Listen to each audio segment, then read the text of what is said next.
You've been asking for it ever since we released the first part of this podcast, Raising Hounds on a Budget. You've been asking for that part 2, and I finally got up with Shorty, and he had some time to record the second part of this. We're going to take a deep dive into antibiotics. One thing that I want you to know about this podcast, and it's just a disclaimer for us, Shorty and I are not veterinarians, and we're going to talk about some things and discuss some antibiotics for the purpose of you having the awareness that they're out there. And if you have questions on any of those things, always consult your veterinarian and follow their advice. On the other side of that statement, I know y'all are going to go on Facebook and ask questions about how to treat your hounds. So we're just going to talk about it on this podcast and tell you what we do and how we treat our hounds with some basic antibiotic stuff. We're going to talk about the different types of antibiotics and some of the off-label stuff that you can actually use that contains the same antibiotic. But anything like doses and things like that, consult your veterinarian. Don't take it from us. We're just talking about what's out there and what's available. Guys, I've got to tell you that Seth Hall is killing it on our Patreon page. You guys need to be over there checking that stuff out if you're a Patreon member. And if you're not, become a Patreon member. Support this show. You can do that by going to Patreon, typing in Houndsman XP, become a supporter. And there's a lot of benefits to that. For one, you get behind-the-scenes look at what's going on in Houndsman XP. You will get Tailgate Talks, which is like a full bonus episode. This week we dropped almost an hour-long conversation with Chad Reynolds, who did a Drothar episode here a couple weeks ago that was wildly popular. And, just think about it. You pay to support the show because you love the show, you like it, and we really appreciate you. But then we're going to do a drawing every month that has a value of at least $100. We're going to do semi-annual drawings that have a value between $200 and $500. And then we do an annual drawing that's $500 to $1,000. So there is an incentive for getting over there, not to mention the benefits that you get for joining us on Patreon. You're the core of the show, and we appreciate every one of you. But check out the Patreon page and see what's going on over there. A lot of good stuff. Seth's really doing a great job with it. So check it out. Hey, this dog box is rocking. The Old South is shaking, and we need to get the tailgate down, get into this episode. It's time to dump the box.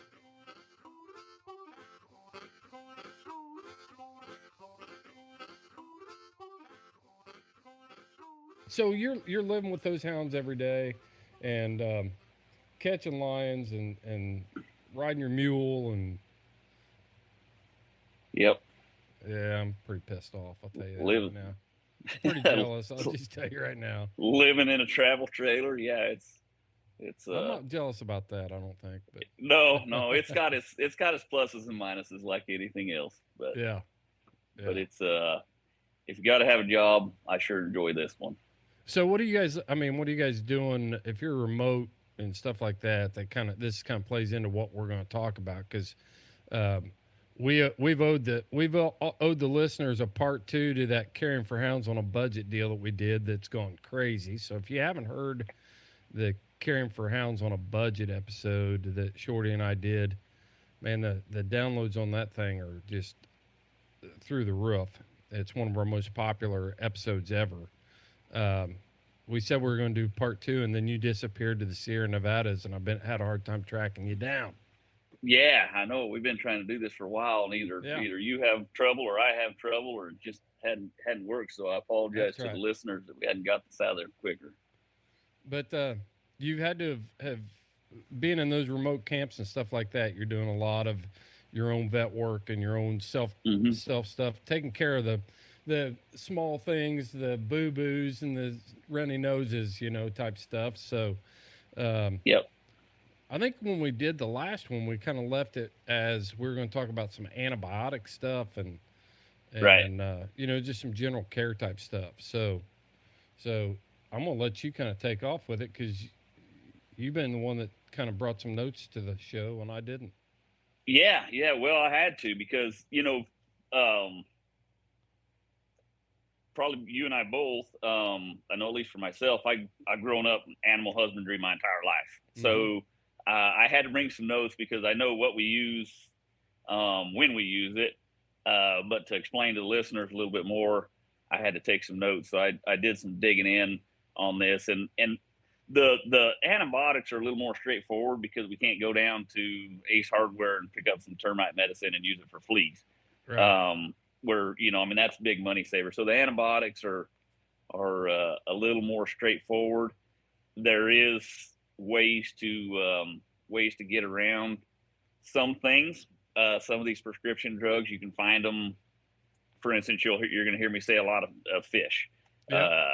There's a lot of prescription drugs that you can get for fish that don't require a prescription. And so there's actually some talk out there that they're trying to get that stuff off the shelves and make us go through veterinarians for any antibiotic. This whole COVID thing has got them looking at all kinds of livestock antibiotics and medications because getting them taken off the shelf for by prescription only because we were debunking their theories about what you could use on people. Right. Exactly. And I wish I listened to a podcast the other day. It was actually a hound hunting podcast, and I apologize to you guys that I don't remember which one it was. I've been listening to a ton of podcasts lately because I'm out in the middle of nowhere. So when I can download them, I do. But there was a vet on there, and he did a good job of explaining like ivermectin for horses, for cattle, for dogs, for human is all the same ivermectin. Mm-hmm. Legally, a veterinarian cannot prescribe you ivermectin unless it's labeled for that animal. Mm-hmm. And they can lose their license if they don't. So that's why it's so hard. That's why it's so hard to get a vet to come on to do a show like this. And we're not veterinarians, so you need to do your own research, just like we always say. Yep. We're just going to talk to you about things that we've done and used with success. And we've talked to some veterinarians about it, and they don't say, yeah, that's good. They just kind of give you a wink and a nod type thing. And they can't tell you, yeah, that's what I would do, because they will lose their license if and there's a lot of liability in this world, that everybody's sue happy. So I go out and they give me a piece of advice. I don't administer the drug right. All of a sudden, boom, they've got a lawsuit on their hands, and they're not willing to risk that so that you don't have to spend, sometimes substantial amounts of money in their office. They've got a code of ethics and oaths that they've sworn to, and they're not going to violate that just to make sure that we get to save a few dollars. But there are some safe things that we're going to talk about and stuff that's tried and true. Right? Yeah, and our code of ethics, absolutely. Our code of ethics is do your own research. Like, we're going to tell you some stuff and some ways to do it, but do your own research and do your own calculations and don't just trust everything you hear. But as far as antibiotics, there's the first thing that we need to understand. And I'm not going to go into this on each and every drug, but there's two kind of antibiotics. Move your hand. Now talk. There's bacteriostatic antibiotics, which prevent bacteria from growing and reproducing. Allows the host body to fight the infection using its own system. That's typically kind of the antibiotics that you're gonna use for a little longer period of time. It's just preventing new bacterias or whatever or new infections from growing, and letting the animal take care of itself. Then there's let me make sure I understand that. And what was the name of it again? It's bacteriostatic. Okay, bacteriostatic. So you've got the bacterial infection, and by using this antibiotic, you prevent the growth and that bacteria increasing in your hound. Right. And over time, by the antibiotic suppressing the bacteria, and then your hound's natural immune system actually defeats it. Is that what you're saying? That's exactly the way I understand it. Yes. Okay. And then there's bactericidal, and it kills the infection outright. Those are probably your stronger, quicker acting antibiotics. But the first one I went to, which is one that everybody should be familiar with if you've owned an animal for very long at all, is Penicillin G, Procaine. Yep.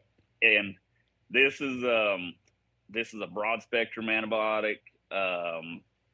It can be used for urinary tract infections, UTI, respiratory, kidney infections, skin and wound infections, dental infections. I use it a lot on snake bites.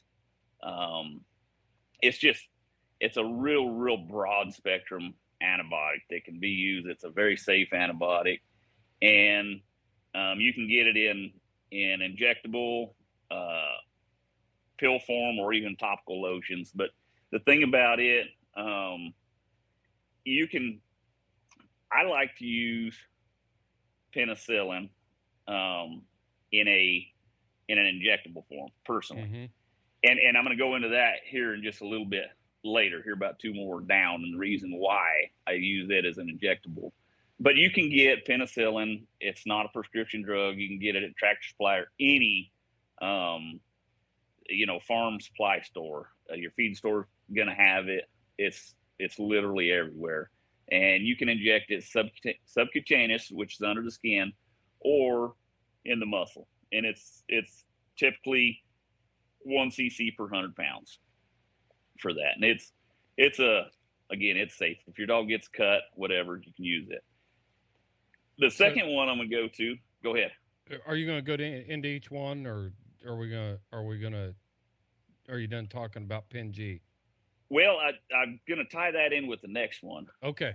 All right. I'll say because there's another penicillin, which is Pen G benzazine and Pen G Procaine. It's some of the common brands are called Duo Pen or Combat Pen, and it's 2 different kinds of penicillin mixed together, and it's a long-lasting penicillin. So you use it the same way as you do Pen G Procaine, but you give them an injection every other day versus every day. Mm-hmm. And for me, that's my go-to. That's what I use when I'm using penicillin, because I don't like poking my dogs with a needle every day. But I like the benefits that I can get out of penicillin when I use it as an injectable. And what was that called again, Shorty? It's called Pen G benzazine and Pen G Procaine. And the common names for it are Combi Pen or Duo Pen. Okay. Is that sub-Q and intermuscular both ways too? I'm pretty sure they want that one sub-Q. Mm-hmm. I didn't write that down. I every time I use it sub-Q. Yeah. You may be able to use it. I am in the muscle, but I always use it sub-Q. And what types of situations are you using this Combi Pen, this Duo deal? How often are you using that, and in what situations? Use it every other day, and it's also 1 milliliter or 1 cc per 100 pounds. For me, it's mainly snake bites, or if you get a dog cut by a hog or cut by a bear and you have to suture it, or even if you don't have to suture it, right? Penicillin's a good drug for flesh wounds. So that's kind of my go-to. I stick to it. There's some other drugs in here that will work for flesh wounds and stuff like that, but and they also work for respiratory stuff, but I kind of keep them for respiratory stuff and use the penicillin on more of your flesh wounds type stuff. The biggest challenge I've had with Pen G, the injectable, is the refrigeration part on it. It's got to be refrigerated. So yes. So go ahead. You can, the Penicillin G, I don't think the Duo Pen, you can get it in pill form. Mm-hmm. But the Pen G, you can. There's a reason that I don't prefer it in pill form, and that's because of the next drug we're going to talk about. And that's going to be amoxicillin. Okay. Amoxicillin, it acts the same way that Penicillin G does. It might cover some more things. Let me see what I got wrote down here. Ear, urinary, flesh wounds, respiratory, bladder, dental, skin infections, and oral. And you can get it as a oral suspension, tabs, or capsules. But the thing about amoxicillin versus penicillin is amoxicillin survives better in the gut than penicillin does. Okay. So if you're going to give it orally, of the two, I prefer to go with the amoxicillin versus the penicillin. And that's why. And I have and I agree with you on being refrigeration to mm-hmm. having your hound kid out in the field, which of those drugs, you're not going to save a life by getting it into them an hour earlier than, but it's nice to be able to have some pills that aren't going to go bad because they're not refrigerated. Well, so I definitely have that in my kit. Yeah. I had a cut. We were in a backcountry camp up in the White Mountains, and, ice was a challenge. Getting ice was a challenge. Refrigeration. I mean, it was mm-hmm. a challenge. So, that's where the fish mox tabs yep. came into play for me was, but yeah, I get what you're saying. Most of the time what happens, like if we're hog hunting in Louisiana and we get a cut, we'll go ahead and clean out the wound, suture it, all that stuff. And then as soon as we get back to the kennel, then boom, we're hitting them with the right. Pen G. Yep. Yeah. And that's like I say, Pen G, amoxicillin, it's not one of those that by giving it, obviously any medication, the sooner you get it in them, the better off you are. Mm-hmm. But if it takes you an hour to get back to camp to get them some Pen G or amoxicillin, I don't think it's going to change whether the dog lives or dies. Right. Personally. Yeah. But in all of those you can get in, that I know of, the Pen G, benzazane and procaine, I don't know if you can get that in a pill form or not, but the amoxicillin and Pen G you definitely can. Yeah. Yeah. So then we move, and they're fish pills. You can find them. There's even some hound supplies that are carrying these fish pills, so you don't have to go down to PetSmart. Well, one of this sponsor of this podcast, Briar Creek, you can get them on their website. There you go. Briar Creek Kennels carries them on their website. So right there, go give them some love. Fish mocks right off of there. Yep, and if they're carrying those, I would bet they're going to be carrying Cephalexin. Cephalexin is another broad spectrum antibiotic, much like amoxicillin. Does really good in their gut.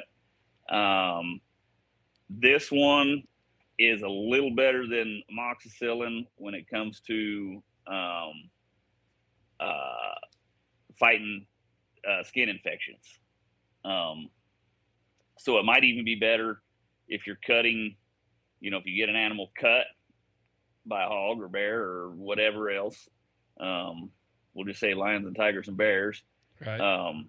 Because this works a little better on skin infections than does the amoxicillin. Talking about skin abrasions, is that what you mean? Skin it is, from what I was reading, it's just skin infections is what it says. So it could be anything. Yeah. But yeah. If it's just a skin wound and not in the meat, you might want to go with Cephalexin versus amoxicillin or penicillin. I'll tell you something. I think you'll be fine either way. One thing I started doing last year, a few years ago, is I go ahead and hit the hounds with Pen G or an antibiotic. They get in a nasty brouhaha with a rank raccoon. For years and years and years, it was kind of like, well, it's a raccoon.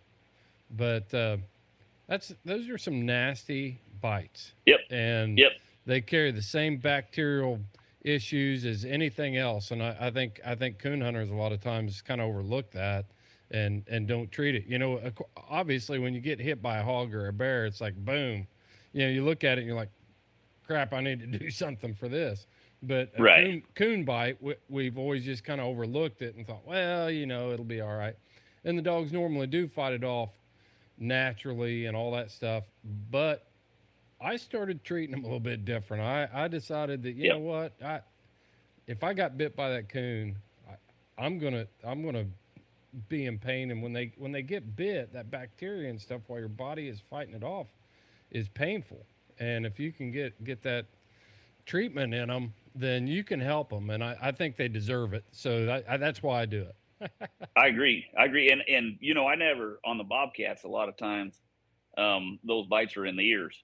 And heck, you know, you just don't think much of it. Sometimes it'll bleed a fair amount, but when they get bit in the leg, within hours, I should say within an hour, they're swelling in the leg and they're sore and they're stiff on it. That's why I do the same thing as you now. Like when I get a dog bit, I just give them some antibiotics and maybe just depending on where they get bit, maybe an anti-inflammatory and go on with it. What's the difference? What's the difference between an anti-inflammatory and an antibiotic? Mm-hmm. Well, an antibiotic is fighting an infection, and an anti-inflammatory is reducing the swelling. So a lot of times you get an infection. Say my dog gets bit in the front leg, and it starts to get infected, starts to swell up.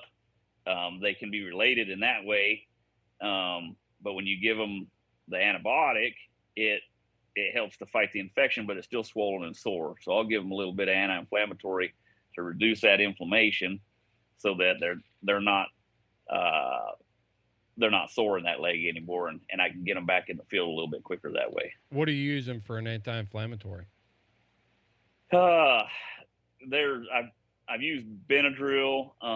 If you can get it, I like to use Previcox or trying to think of the other one. I mainly use Previcox because we've always had several horses on it, and we use it for them, and it's just a good anti-inflammatory. I may think of the other one as we go here, but I can't think of the third one that I was listening to something the other day. There's something they're up in the air. There hasn't really been any studies done, but there's possibly some negative effects to the Benadryl. And so I'm kind of skeptical on it right now until I learn more. But and you can use aspirin. Don't use Tylenol or Advil or anything like that. There again, a lot of vets don't like using aspirin. It changes. Well, heart attack victims, you want to thin the blood, whatever.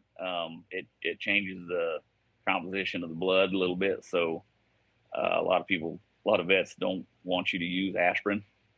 So, but definitely don't use Tylenol, Advil, any of that stuff.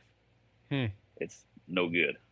Well, let me ask you this. We kind of jumped around. We've been jumping through these, but like Pin G, how many days and you're saying 1 cc per 100 pounds? Per 100. Yeah, and you can give them more. I do. I like on a snake bite, I'll have a 50-pound dog, and I'll give them 2 or 3 cc's of it. For how many days in a row? 3. Or if you use the duo pen or the combi pen, the long lasting pen, I do it for 2 injections, and then you get 4 days out of it. So, and that's usually plenty, but you have to be your own judge. You know, I wouldn't take them off until whatever your doctrine is healed. If you have a nasty cut by a hog or bear or lion or whatever, and it's not healed yet, I just keep them on it until they are healed up. You just got to be your own judge. So I'm gonna have to talk to. Maybe but it seems like when you put when you put dogs on amoxicillin. You know, I've had a few that had ear infections and they went to the vet and they were prescribed amoxicillin. They give you they give you like a 21-day supply. You got that for 21 days. Yeah. Yeah. We fought some ear infection stuff here recently, and we're going to talk about that a little bit later in this podcast. But I was using oral medication. I think I was using amoxicillin. Actually, in fact, I know I was using amoxicillin, and it just it wasn't healing up. And I got one dog healed up later on, and the other dog we ended up taking to a vet, and she just said, "Yeah, these severe ear infections, these oral medications don't work as well. You have to have a drug going in their ear." And so, and I don't remember what she prescribed. It wasn't actually my dog. It was a guy that I worked with. It's his dog. But I've got some information on that when we get to that part. Perfect. So, yeah, so far we got the Penicillin, the Duopen, amoxicillin, Cephalexin. Next one I got here is Metronidazole. Now, here's the hook. This is what's going to keep you guys listening for the rest of the show. I'm going to tell you something about this drug at the end of this podcast that you guys are going to want to know.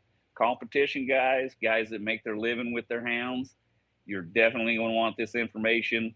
The pleasure hunter might not, it's not going to affect them as much, but definitely stick around till the end because this is going to be the last thing I talk about. Yep. And that's Metronidazole. This is an antibiotic and antiprotozoal. It's one of the more powerful medications. It's an anti-inflammatory. It's an inflammatory bowel disease. You gotta give us the name again. Metronidazole. Metronidazole.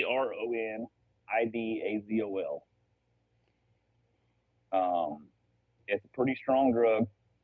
It's really commonly used for diarrhea. If your dog has diarrhea, your vet's probably going to give you this drug. IBD, inflammatory bowel disease, giardia, oral infections. I already said diarrhea disorders, periodontal. It's most effective at fighting bacteria that can live without oxygen. And so that's where it's different from other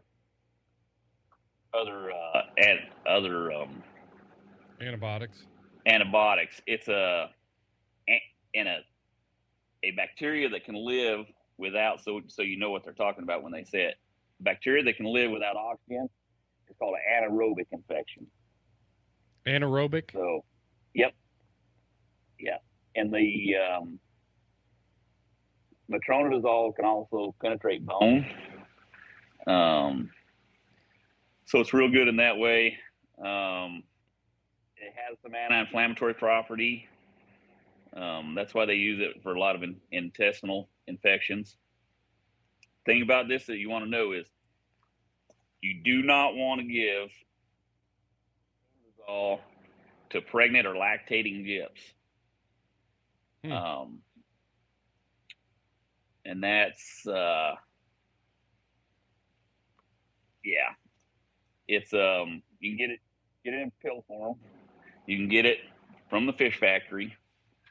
This is another fish pill, and it can lower gut health, gut bacteria, good gut bacteria. So, which a lot of these can, most of them can. Just assume when you're giving a dog antibiotics that you need to follow it up with some kind of probiotic, because when you're given an antibiotic of any kind, it can, and some of them are probably worse than others, but it's going to lower that good gut bacteria. And so on the backside of it, definitely follow up with some good bacteria and giving them a probiotic. And what do you recommend for that, Shorty? Man, I'm one of those guys that it's all kind of the same. I was actually listening to some scent detection podcast the other day, and this gal came in, and she's a holistic veterinarian, and I had no idea that there was 2 or 3 different kinds of probiotics. She was talking about one that comes from soil, and I don't remember, but anyways, yeah, to me, anything's good. Go to Tractor Supply. They got some good ones just sitting there on the shelf. That's all I've ever used. Yeah. To be honest, you could probably take a probiotic that you can get at Walmart for humans and open it up and pour it over their food and be good to go. Yeah. Yeah. But, so from there, we can move to this one. I'm probably going to butcher the name. Sulfur dimethoxine. Say it again, because your audio is. We're having some audio issues, kind of coming and going here. But say it again so I can hear it. Sulfur dimethoxine. Okay. This is, if you see it in the store, it's called Albon a lot of times. Okay. This is called, or this is good for coccidiosis. It's an antimicrobial. To treat respiratory, urinary tract, soft tissue infections. But it is one of the most common drugs used to treat coccidia or coccidiosis. And go ahead. The thing about coccidiosis is people are like, have you ever had coccidiosis? Well, almost every dog is susceptible to coccidiosis. Mm-hmm. And until they build up a resistance to it, every dog is a carrier. It's whatever it is that triggers it to kick it in them. Once you got it, there's no mistaking what you got usually. You know, you got a runny stool in the kennel. Even when they're out, I mean, it's just like creek water coming out of their backside. I mean, it's horrendous. It stinks. Stuff like that. So if you're seeing stuff like this, you know, some Albon is a good. You need to get them on it, because not only you've got a dehydration problem at that point. So that's the fear with Coccidia is massive dehydration. Yep. And if I understand it right, it suppresses it. The dogs can fight it, and they'll fight it for the rest of their life. Mm-hmm. It'll be in there, but they just keep it under control with their own immune system. That's why it's typical in puppies and young dogs versus older dogs. Those ones that don't have that stronger immune system yet that you see it in. Yeah, it's real dangerous for puppies and anything up to a year old that their bodies just haven't learned to deal with that attack on their system. Then it can be devastating, and it can come pretty quick if you don't get on top of it. Absolutely. And here's something to pay attention to. Growing up as a kid, used to work in feedlots a lot when I was a little kid, and in the afternoons they'd give us a shotgun and we'd drive around or walk around however we wanted to do it and shoot starlings. And the reason was the starlings can carry coccidiosis. And so if I had young dogs or puppies, and I would, and I'm not by any means saying to starve your puppies, but feed them just enough that they clean it up, because what you can have is those starlings get in your pen. There's something with you putting your hand. There's something with you putting your hand up there by that phone that's making that audio go south. Every time you move your hand up there, then it gets real quiet and like some interference going on. Just so you know, it's weird. Oh, dang. All right, I'll keep my hands behind my back, officer. Yeah. So what I was saying is the starlings can be carriers of coccidia, and if you're leaving leftover kibbles in your dog's pan, those starlings will get in there in the pen and start eating them, and then defecate in there, and then the puppy comes along and eats it. Boom! That's one very easy way to get it. So get that pellet gun out. I think the biggest thing that that we've kind of fallen into the trap in this modern culture, fur baby bull crap we're living in. We've all seen the memes of the fat labs and the overfed pit bulls, and we've got one here because I can't get it through my wife's head that her pit bull's fat. But there's nothing wrong with a puppy that is living a little bit of a rough life. You know, they don't have to live a life of prosperity all the stinking time. And when I feed puppies or any dog, man, if they don't clean that feed up in no more than 15 minutes, I pick it up. I pick it up, and it does a couple things. One, it teaches them when it's time to eat, it's time for you to eat. Because when I'm traveling, I'm on the road, I'm at a hunt, wherever I'm at, then boom, you know, this is the time to eat. And a lot of people don't like this, but that dog lives on my schedule for one thing. So he needs to learn when it's time to eat. I haven't got 3 hours to sit here and wait for you to pick through your food. So going back to that, what you said, a couple things. One thing, when you got a diarrhea problem, you're going to have to withhold food because something is irritating that bowel. So not only do I go with these drugs, some of these drugs, Albon is one of the things that we used to use in goats and sheep. You know, when we would have Coccidia in those animals. And you withhold the food, and with a dog, you can put them on a chicken broth, a beef broth, something very bland. A lot of times I'll just cook pasta noodles and just dribble a little bit of beef broth on it. That's good. I've also used canned pumpkin, you know, with a little beef broth and noodles, something very, very bland. Right. And I'll keep them on that for 4 or 5 days until I start to see the stool hardening up, and in relation to the Albon, until I start seeing that stool harden up and get them past it. Yeah, and absolutely at all times keep plenty of water in front of them if you have a diarrhea issue, because you said it earlier, dehydration. That's going to be your enemy on that. Yeah. So, where are we going to next, Dr. Gorham? Well, another one. This is the one I found that's not necessarily prescribed for this, but another coccidiosis or Coccidia drug that I found.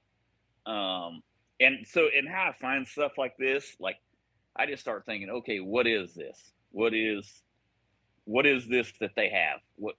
And then think about that, and then from there go, okay, what other kind of things treat that? Well, Coccidia is a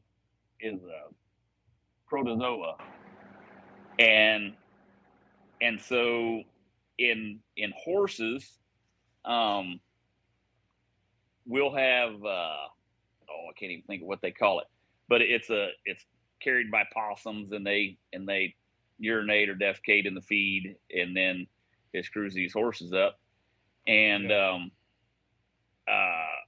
one of the drugs they used for that was toltrazuril, and it's TOLTRAZURIL, and it's a prescription drug. You're going to have to get it from a vet. But I've seen some of these larger kennels and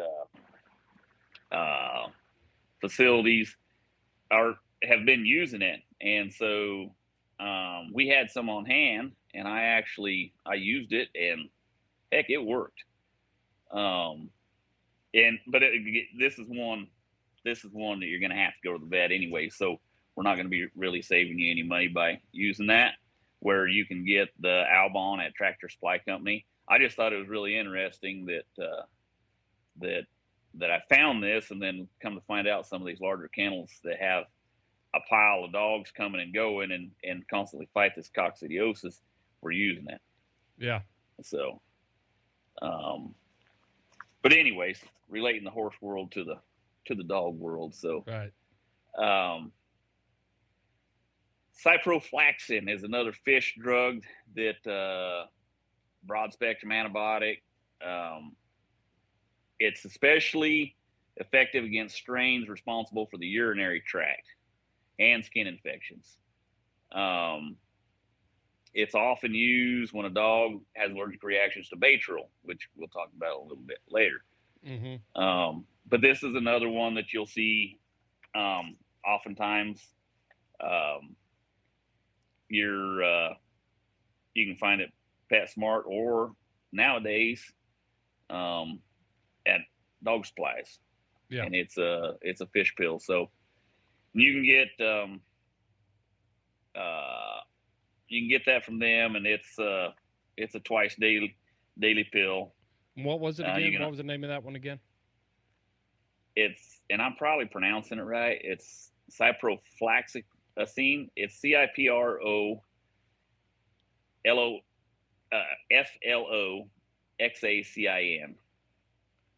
I'm gonna set you up on like 6th grade spelling bee rules here, and hey, I don't care. I know how to find it. And where do you find it? Where do you find it again? Yeah, you can find it at a lot of these hound supplies now. Okay. And or your PetSmart or whatever. It's a over the counter fish medication. So if you have a urinary tract infection, that's probably going to be your go-to. Yeah. So, the next one is one that I like to have on hand and it's doxycycline. A lot of you guys are probably familiar with it.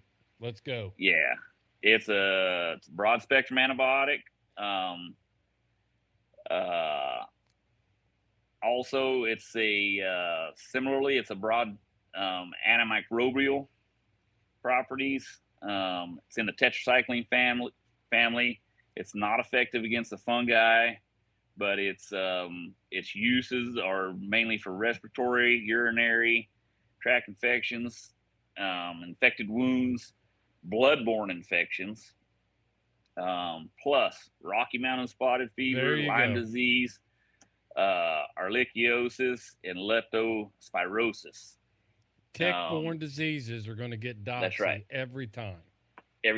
That's right. And that's and this is another one that you can get for fish. And you bet. But that's doxy is one that I have on me at all times. Amoxicillin, doxycycline, those are two that I always have on me at all time. And in my research, which we'll just throw this out there. In my research, I also found, as a lot of these things are used in humans as well. Doxycycline is treats several different STDs. So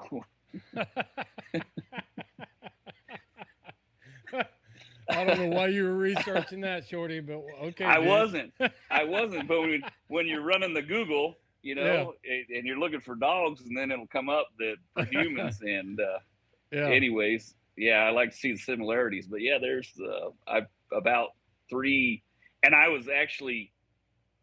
did this research a long time ago because you and I were going to do this podcast a long time ago, and so I was brushing up on everything today, making sure I had all my P's and Q's, and that's when because I didn't put in doxycycline for dogs, I just put in doxycycline, and that's how I found out about the being an STD. So that might be another good one to have in your pack right there for sure. Yeah, the doxy, I really like it, and I like I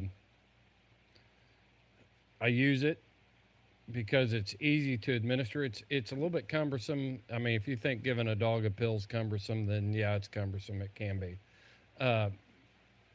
If you have plots. Yeah, especially if you have plots. No. Those suckers, they don't care. They'll eat anything.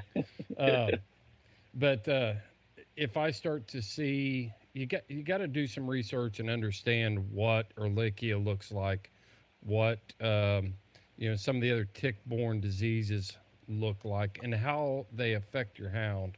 And again, all of these drugs, you can't just give them as preventative. Let me think about how I want to say this. like if I've got a dog that's cut from a hog, that's not preventative. They need an antibiotic, you know, even though there's no infection there.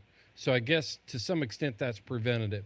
When you start giving doxy, then you got to make pretty darn sure that you've got an infection going on, or if you're just using them as, I'm going to give you one a month just for safe. You can't use antibiotics like that because your dog will develop a resistance to the antibiotic. The only time they should be given it is when you know darn sure they need them. Yes. And you know, like for Ehrlichia, then I can tell when a hound of mine is slowing down all of a sudden. Obviously in the summertime and into early fall and stuff like that, they're going to slow down because of the heat. But if you start seeing things really getting off the rails, then you ought to be taking a rectal temperature, finding out if they've got a fever. And at that point, you're in the middle of tick season, your dog's got a fever, they're lethargic, they seem to be drinking more water, things like that. Now I need to start looking at, okay, I could have an issue here. But I do not run to the vet every summer when I start to see this because I expect it. I keep my tick prevention on point and make sure that I'm taking care of all of that. But stuff still, it's like the puck slips past the goalie every once in a while, you know, and you end up with a problem. But remember last time we talked about layering or, you know, and so if you're doing your tick treatments and you got several different barriers there, it's going to happen less than it would had you not. So that's, preventative is very, very important in the beginning. But you don't want to just give them doxy because the ticks are out. Right. So, and the only reason I brought that up is because I heard a guy that I know, he said that. He's like, I just put them on around the doxy every year. I know I'm going to have it. So I just go ahead and do a series of doxy with them every year. It's like, well, what time of year do you decide you're going to do that? Is it too early? Is it too late? And then when you need the doxycycline, then it's not going to be effective because the dog's system has developed a resistance to it. Well, and for me, I had a dog that had, which my vet called it chronic Ehrlichia or Ehrlichiosis, but he was saying, he goes, your dog's going to have it for the rest of its life. Right. He said, if you can keep their immune system strong, then they can fight it off themselves. So that's they're going to have it. Once they get it, they're going to have it. But like we were talking, that's the bacteriostatic antibiotic, doxy would be. And so it doesn't kill it outright. It just suppresses it enough to where the dog's immune system can fight it, and they're going to have to fight it forever. So if you see them start to get down and a weakened immune system and go off their feed and start to, look, they're not traveling right, they look painful, because they get sore in their joints and stuff. Yeah, you might throw them on another round of it. But if you're not sure, take them to the vet and a blood test, and they can tell you. Absolutely. $49, and you can do a snap test, and it's not going to catch it every time, but they're pretty good. So absolutely. Doxy's good stuff to have around. Which, you just said it, $49 took me back. And again, I apologize, I can't remember what the podcast was, because I'd like to give them credit for it, but in the vet on the podcast, he's a houndsman as well, and so he was talking about a vet client patient relationship. And I don't know if this is true in every state, but at least where he practices, they have a vet client patient relationship that expires after a year, and this is by law. And so he can't, if you just have dog that's all of a sudden sick and you call him and say, hey, I need these antibiotics, he can't prescribe them to you because he hasn't seen that dog in so long. And he also has to put other customers who have that relationship that's still valid ahead of you. And if he doesn't do that, he can lose his license. He was actually talking about a vet. It's tree doc or something like that is what he calls himself. But it was interesting to me. I hadn't never heard that before, but at least where he practices, that's the case. So, hey, if you got to spend $49 to go get a blood test, it's worth doing it, because it's going to keep that vet client patient credentials valid. So, wow, good idea. Go do it. And that's what he was saying. He said, I don't care. He said, just come see me once a year, pay the $50 to have me give your dog an exam, and we can keep that relationship valid. But once it's valid or invalid through the state, not through him. That's interesting, because I've kind of resisted, I like having a vet. I don't like spending my money at the vet. Right. Yeah. But at the same time, there's been a lot of times where I've got such a good relationship with my vet that he didn't charge me for certain things at times for the exam or whatever. That's an interesting thing to talk about, is that relationship that you have with that veterinarian. Even if you've got to go in there and just do a consultation with him occasionally, a lot of these vets they're not going to let a bear hunter or, a hunter that's out there a vet that understands hunting. I'll start there. When they understand hunting, they're not going to let you walk out of there and have your dog suffer or end up dying out in the field because they didn't want to tell you how to take care of wounds. They didn't want to tell you how to take care of a snake bite. They're going to give you some information that's going to be valuable to do that. But if you don't want to take it to the extreme where I don't like to spend my money with my vet, right, you got to have a relationship with a good vet. You got That's right. Yeah, and even if it's just getting to know them or letting them get to know you, like I think a lot of vets can sense pretty quickly the person that's brand new to dog ownership, that has one dog, that's out hunting or doing whatever, versus the person who's been in it for 20 years and has whatever, maybe 5 dogs, maybe 10, 15, 20 dogs.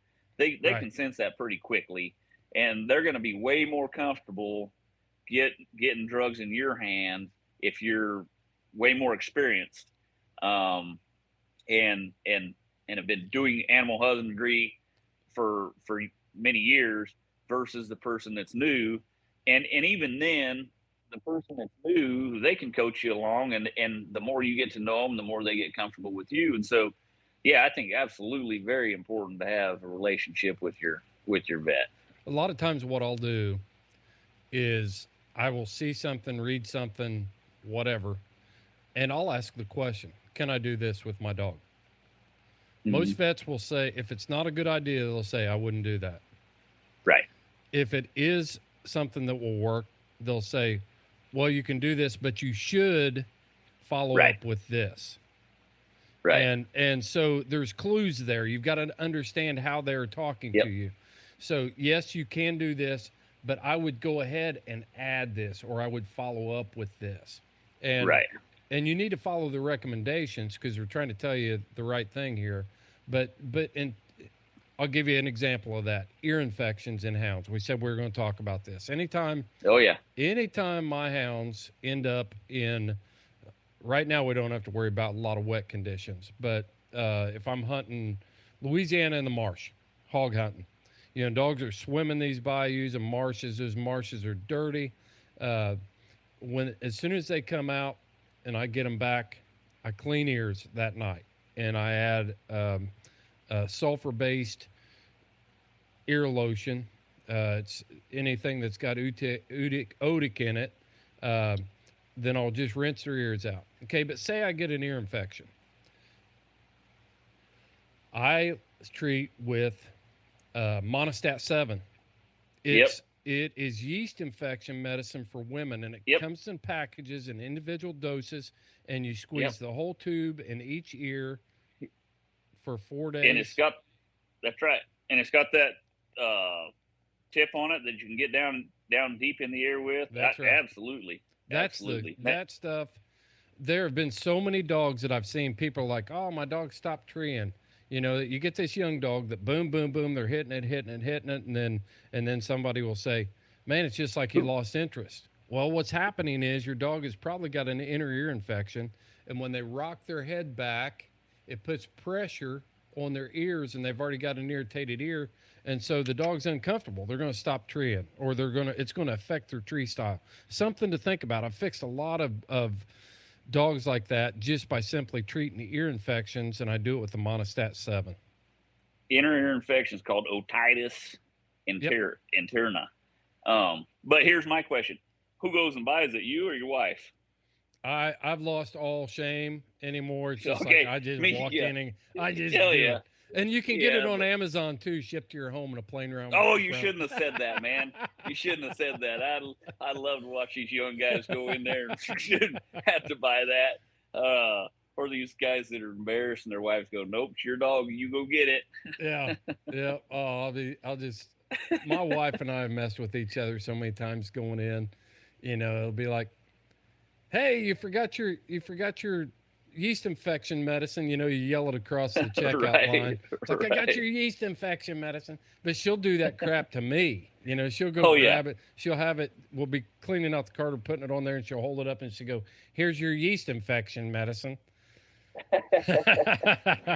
That's awesome. Yeah. I love it. Yep. I love it. But if you go with the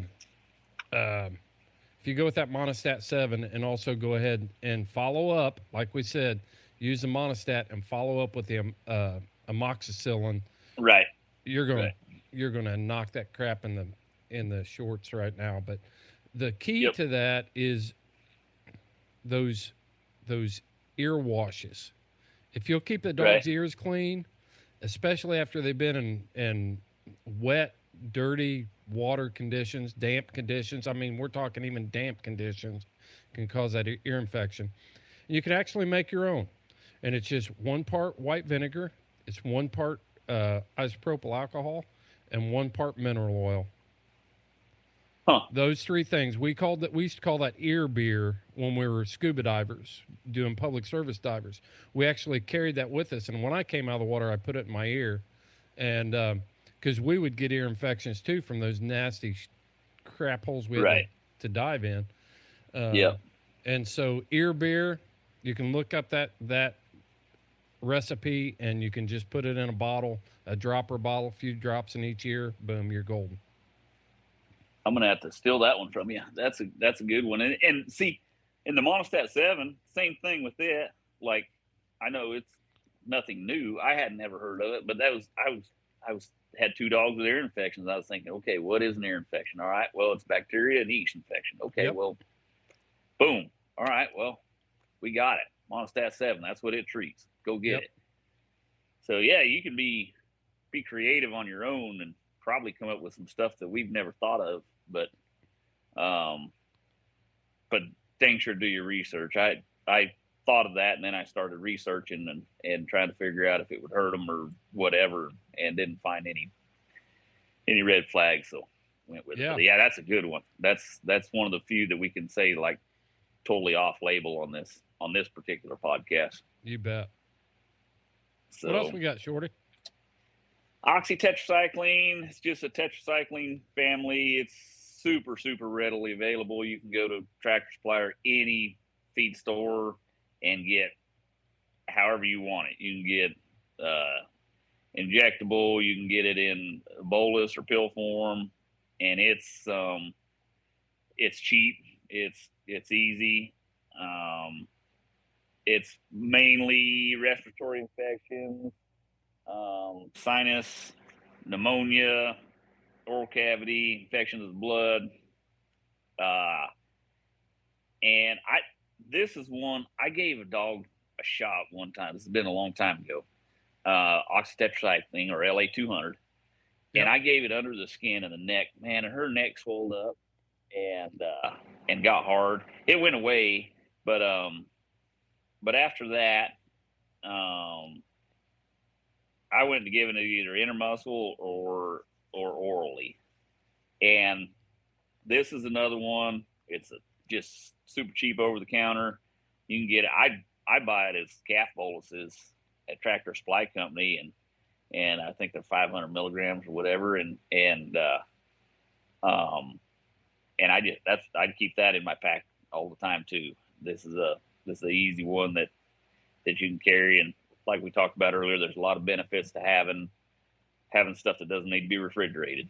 Yeah. So, LA200 is one of those drugs that we keep around. We've kept around the farm. I've used it on hounds. It's easy to administer. I would tell you that if you've never given a dog a shot before, make sure you have somebody holding their head, because it hurts when it goes in. Yeah.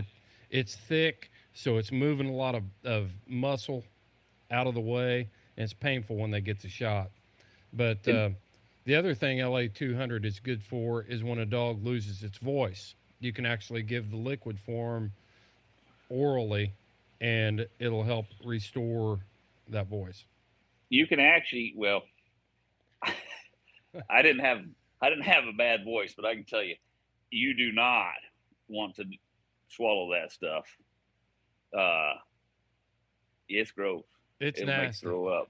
Yeah. Oh yeah, I was super desperate one time, and I'm not promoting this to do it yourself, but yeah, I had a little swig of that stuff. STDs. And, no, I was sick. I was sick in a bad way, but man, it's horrible. It's horrible tasting. That, yeah, I just give them the dang pill. Well, yeah. I guess I don't know if it. I wonder if it would work the same. If the pill would work for a bad voice versus the injectable. There's something with that anti-inflammatory, going down its throat. But that's total. I would try a lot of other things before I'd go that route with the LA200. Well, and we say LA200. There's also Thailand 200. There's a pile of injectable oxytetracycline. So when we talk about this, guys, be sure LA200, look underneath it. It's going to say oxytetracycline. Look underneath Thailand 200, oxytetracycline. Thailand 100, oxytetracycline. 100 versus 200 is just the amount that's in it, the strength of the mixture. But if you're looking for this stuff, you don't necessarily, there's off brands, there's generic brands, there's whatever. These are just the brand that's going to, or the actual name of it that's going to be under LA200. Yeah. So yeah, but oxytetracycline, if you go to Tractor Supply Company, you'll see 5 or 6 different bottles of it sitting there on the shelf. And what would you use LA200 for specifically? Do you have anything in mind on that, Shorty? We usually, like, at least in cattle and stuff, to me, that's one of the more like respiratory type drugs versus fighting a skin infection or a cut, where a hog or a bear or something cut your dog and you had to suture it up. It's more of for us, we've always used it as a respiratory type, to fight pneumonia in cattle or anything. But we called it conibiotic, growing up on the farm. I don't know where we got that name. Right. But man, we would give you get a calf there with a runny, snotty nose, and he'd get a shot of LA200. If you had a runny, snotty nose, you got a shot of LA200 too.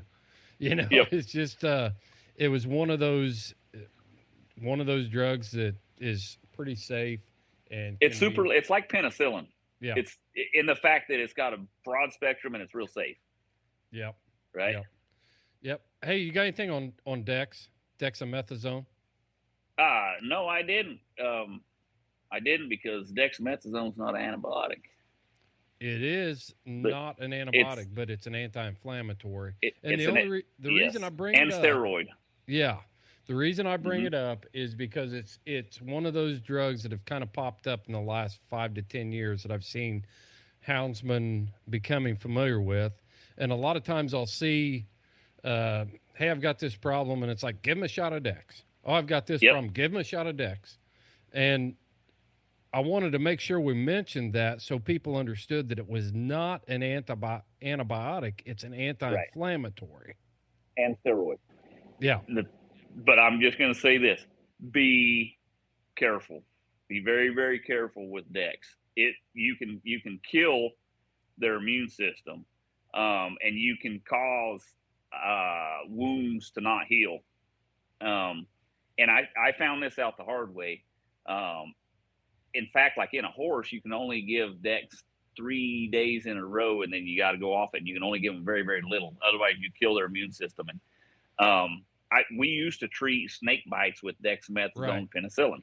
Yeah. And we had dogs, and we would do it 3 days in a row, both of them. And this was just the old timers in the area. That's how they did it. So that's the way I did it. Well, I had one bit above the knee. This in particular, the first one that this ever happened to me. Give it the Dex and the penicillin. And the penicillin's going to stop the infection. So you're hoping that the skin doesn't die, get infected, and slough off. Well, it did. And so I go to the vet, and the vet's like, "Hey, stop using that Dex."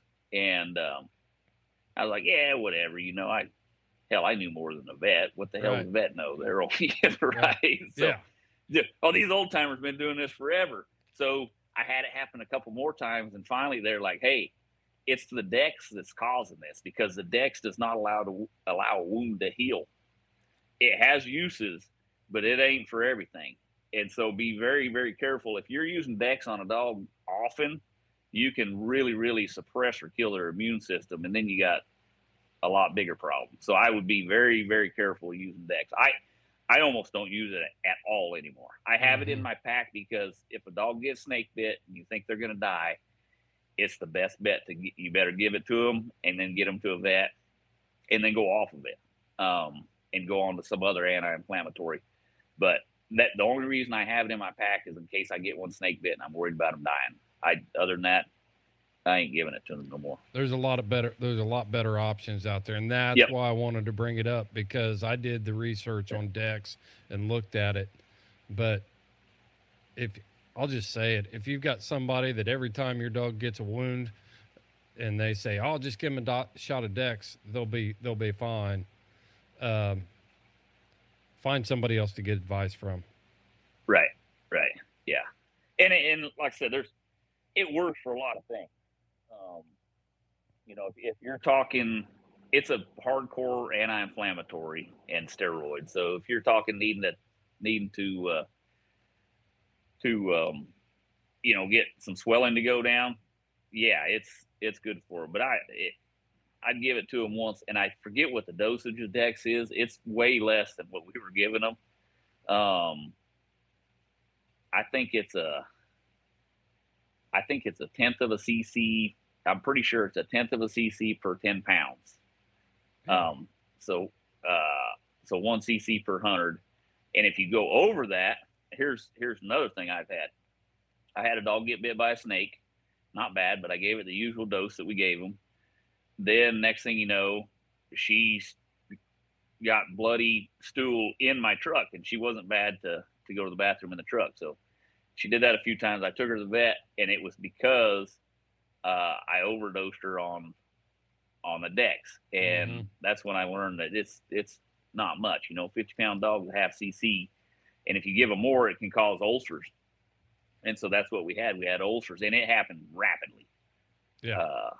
So Dex, be very, very careful with Dex. That's all I'm going to tell you about that. It's got its benefits, but don't overuse it. Consult a veterinarian before, instead of just being, shot happy and injection happy with this stuff. Man, consult a veterinarian and learn how to use Dex. It's a great drug, just like all these drugs. And ask your vet about what we talked about. If you've take notes during the podcast, go back and listen again and take notes on things you missed. But verify anything that you have questions about that we talked about with your veterinarian. And if he says we're full of crap, then don't do it. Listen to him. To him, not us. That's right. A lot of this stuff, Chris, you and I have learned this stuff from years and years of working with dogs, and then taking them to the vet, and listening to what they say, and then taking that and going, okay, I could probably do this cheaper. And that's what we're trying to do for you, is keep money in your pocket, but don't don't think that Chris and I are old, and our memories aren't what they once were. So we might be off a little bit on some of these things, just a little bit. So again, double check and do your own research. We're trying the animal husbandry deal is becoming a lost art just as much as hunting, as much as some of this simple old ways of life.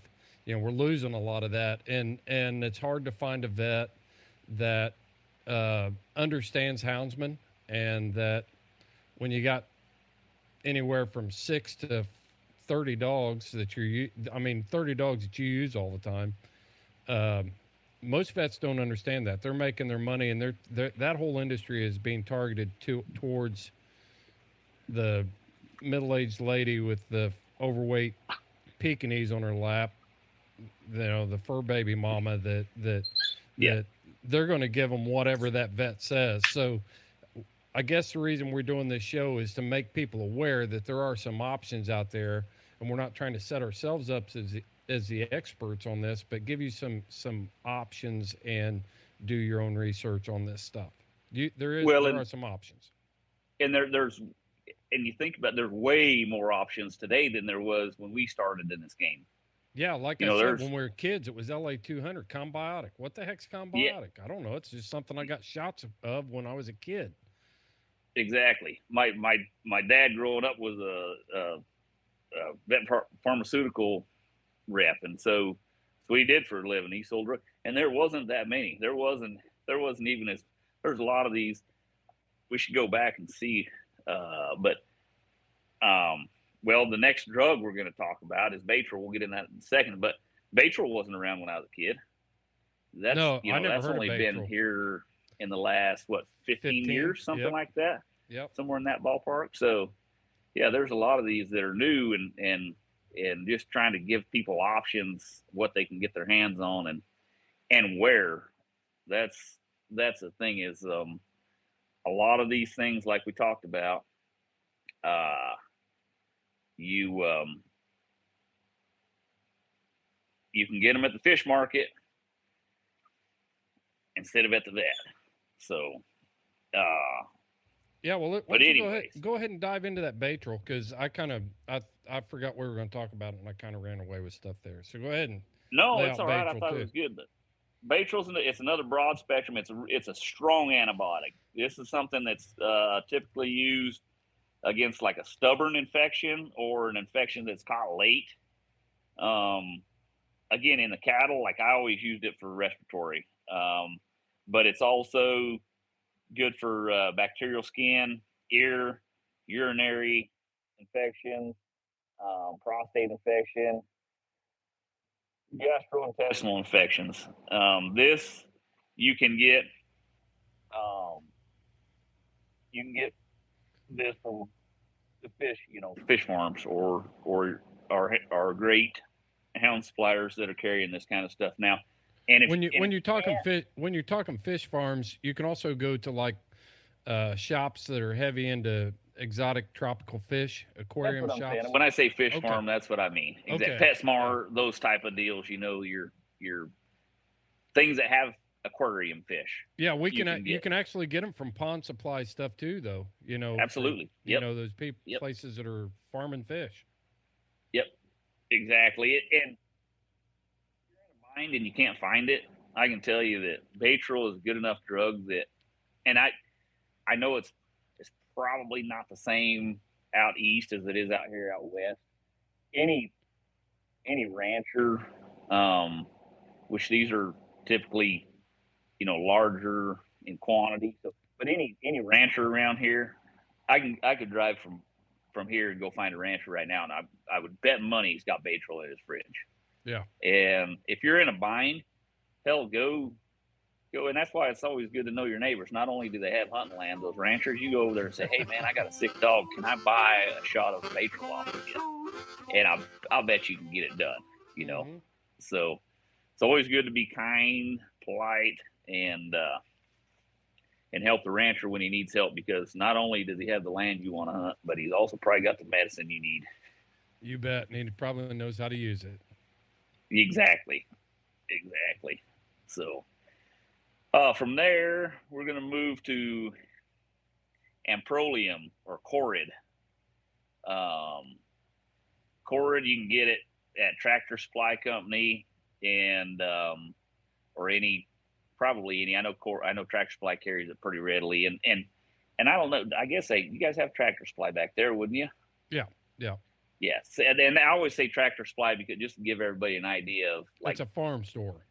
It's a farm store, and they're everywhere. It's like the Walmart of farm stores. So, but this is a good prevention for Coccidia or Coccidiosis. It's a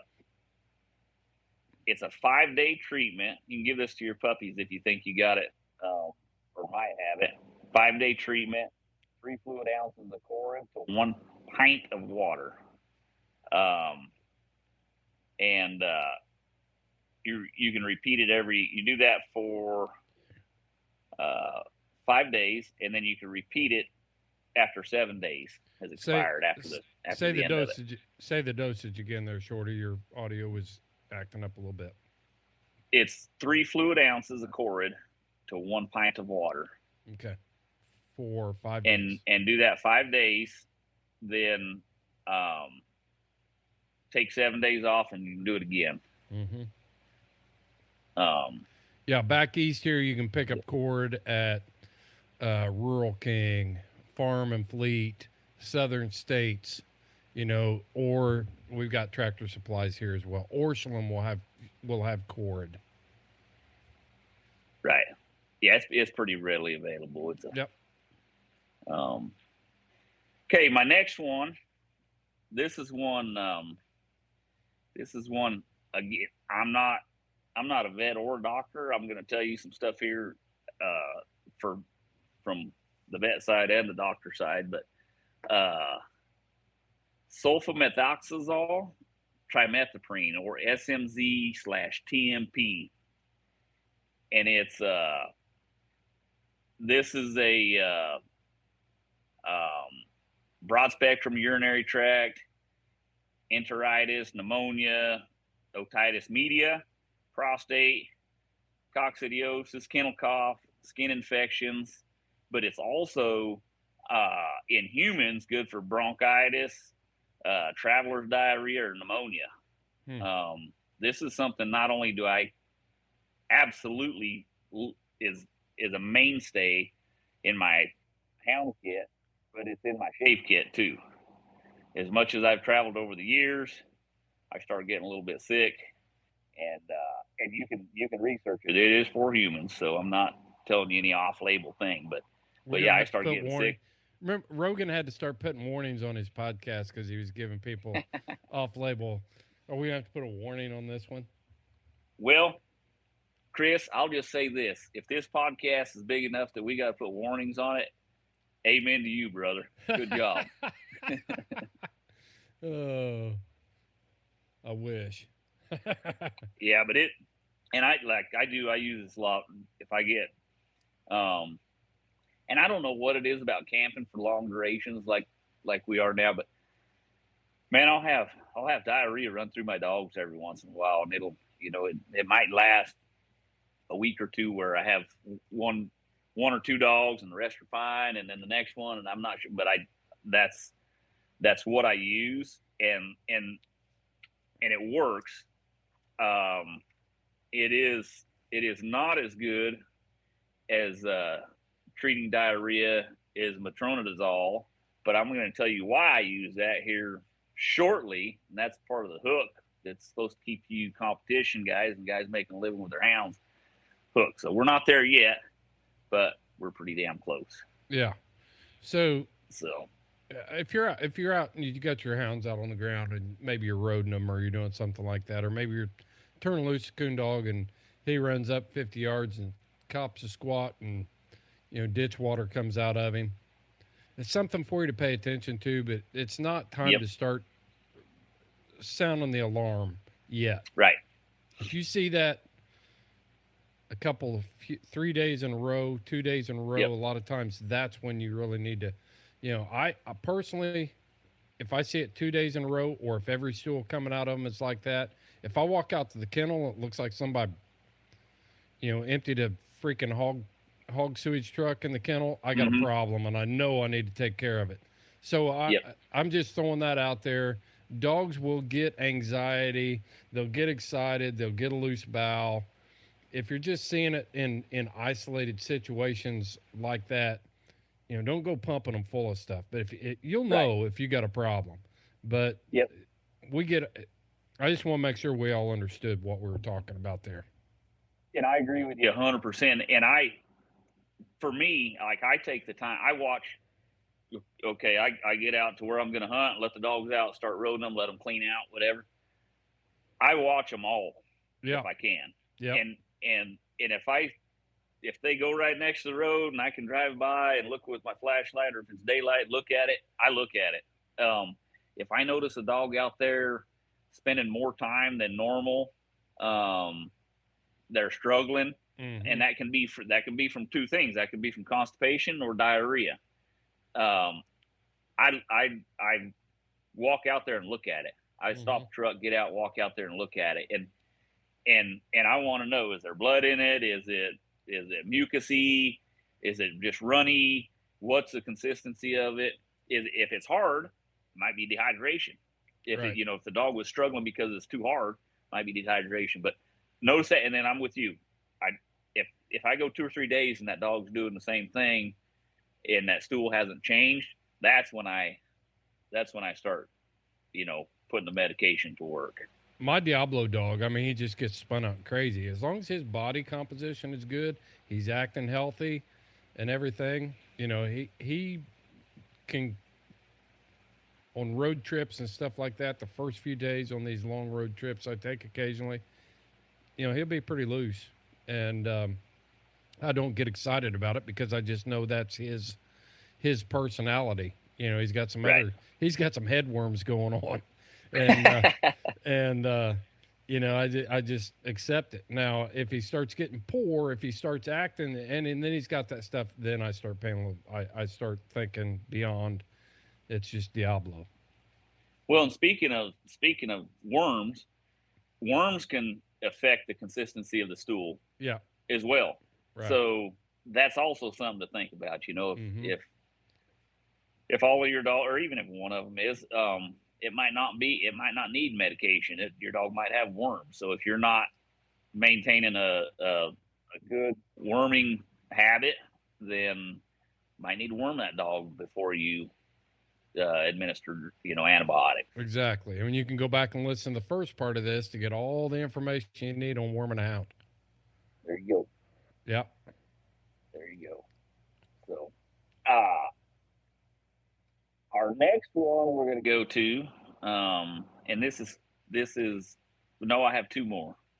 So this is what got me diving off into this, trying to find alternative ways to treat animals other than holistic.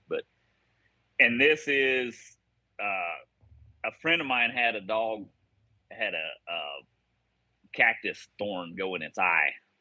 And so we called the vet, which was a friend of his, and the vet came out, pulled the thorn out, gave him a little old tiny tube that was about 1.5 inches long, about 1/4 inch wide, and told him to put that medication in that dog's eye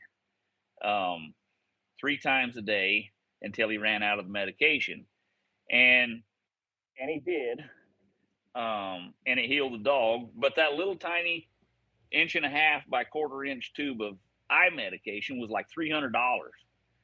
And so he got thinking, and this was my hunting partner, and he got thinking, wow, what is this stuff? So he read it. So he Googled the ingredients. You know what it was? I have no idea. It was Neosporin. It was the exact same ingredients that's in Neosporin. Same percentage, same everything, but it was prescribed by a vet, so it cost $300. And so from that day forth, anytime we have an eye issue with the dog, we give them Neosporin. And in fact, I was with a houndsman one day. He said, hell, I've used it on me. And he had something with his eye. He put it in his own eye. He said, you can't, it's blurry as heck, but Yeah. So any eye issues now, that's my go-to is Neosporin. It's in the kit. My wife's work. She works in an ophthalmologist office, so she sees a lot of eye issues, and the eye is one of the fastest healing parts of the body. Yep. But left untreated, it can also go the other way. So a lot Right. of eye ointments and different things like that. I just refer to her on what Yep. we need to do. Wise man, I've cut my eyes, I think 4 times now. So yeah. Lucky you to have her there in your back pocket to get you treated. And it's all been, every time I've done it, it's been hound hunting that I've cut my eye. Yeah, we're just talking about brush or whatever. That's right. Just a branch, that scratch that comes across your eye. Get some Neosporin on it. Same way with your hounds. If you start to see like ulcers in the eyelids and different things like that, then a little bit of Neosporin in each eye. Totally harmless, totally easy to do. And I like the little bitty tube too. I'll go ahead and buy that little tube because it's got that real fine tip applicator. That's what I use. Yep. And exactly. you just pull the eyelid down and just put a single ribbon across in the bottom of the eyelid. Yep. Just take your finger, pull it down, whoop, right across there, right underneath the eyeball, and they'll take care of the rest. It helps if it's warm. If it's cold, it can be hard to get in there and keep in there. Yeah, for sure. That's right. That's a good point. I also use it like down there. You've been down there in South Texas, that heavy brush. Mm-hmm. A lot of your guys that run fox or cats or whatever in that real heavy brush a lot, those dogs get debris in their eyes. And even though it's not a wound, I just put it in there as a lubricant because I know it's not going to hurt them. I put it in their eyes, helps lubricate that, and it comes out a heck of a lot faster than it does by just letting them sleep on it. Yeah. So that's a good one, man. That's a real good one. Yeah, it's man, that saved us a lot of money. The next one, and I'm throwing this out there. Have you ever heard of valley fever? No. It's a Southwest thing. So we have this thing called valley fever out here, and it's a spore that scenting hounds or bird dogs or detection dogs can breathe out of the ground. And it likes to live in the Southwest. I think Texas, New Mexico, Arizona, California. I don't know if they have it in Utah, but it's a Southwest thing. And it's a spore they breathe out of the ground, and it's a fungus that goes into their lungs, and then this fungus lives in their lungs, and it affects their respiratory, and they'll get sore and stiff and whatnot, kind of like they do Ehrlichia. But and it's a fungus, so the most commonly prescribed antifungal is fluconazole. And the reason I'm throwing this out there, because there's no alternative way to get this. If somebody finds it's a 200 milligram pill that you give twice a day, pretty much for the rest of the dog's life. They can fight it off, but it's like Ehrlichia. It's probably going to may come back, and it's $1.20 a pill, twice a day. So for any of you researchers out there that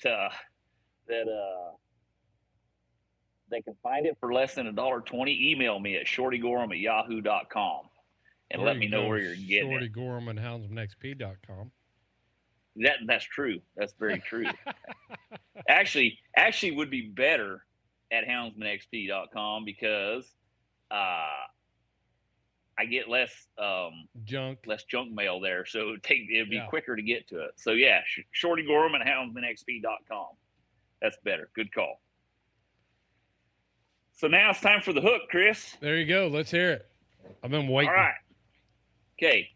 For all of you that are competing for money, for making a living with your dogs, I just learned this the other day, and I thought it was very, very interesting. And I think some of you guys are going to go, oh, my God, that's what happened. That's why I lost that cast, or that's why I lost that hunt, or whatever. We talked about metronidazole earlier. It's a diarrhea, largely for diarrhea. Mm-hmm.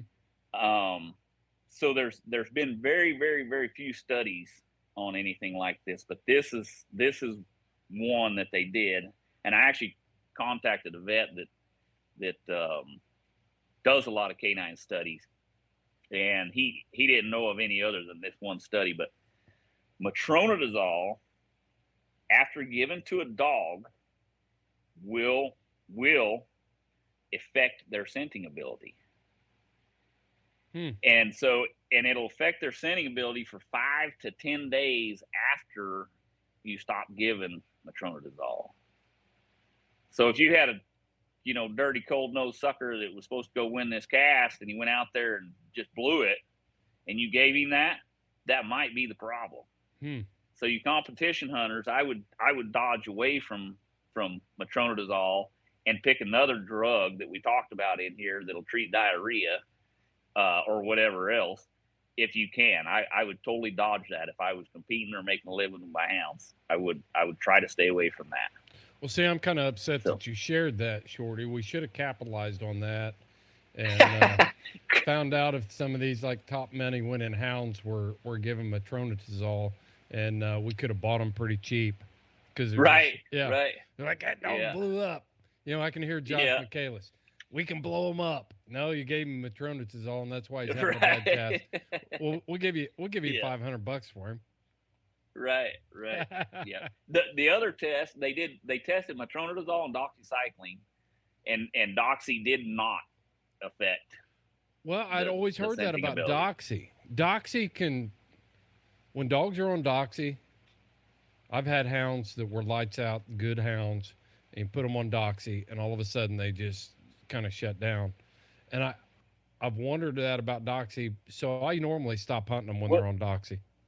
It did, but it didn't affect the scenting ability. There might be something else to it, but doxy was not proven. That's interesting, because I've heard that it does.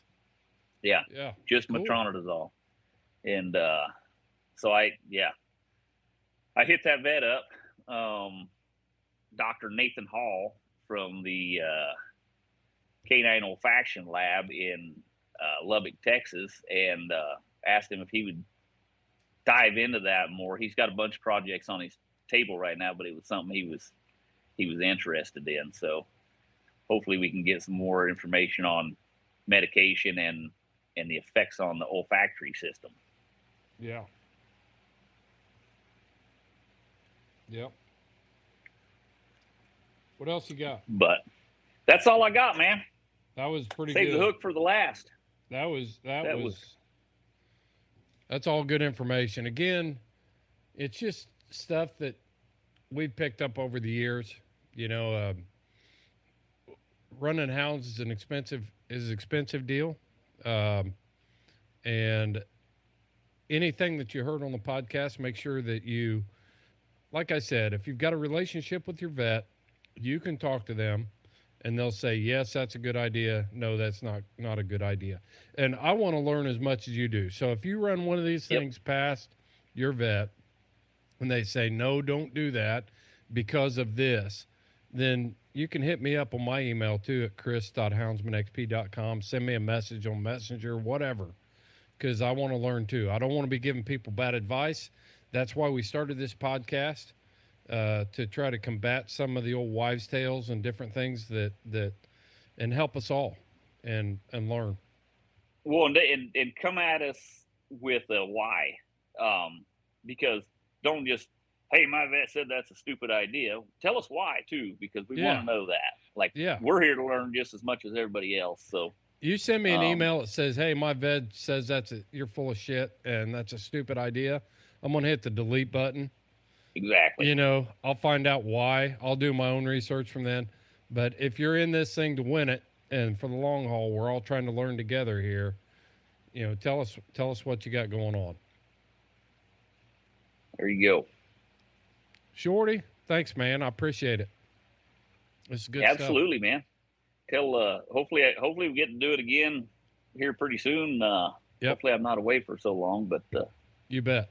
You bet. Happy hunting to everybody, and good to be in your ear for a little bit. Hope to do it again soon. All right, Shorty. Until next time, buddy. You follow your hounds, and I'll follow mine.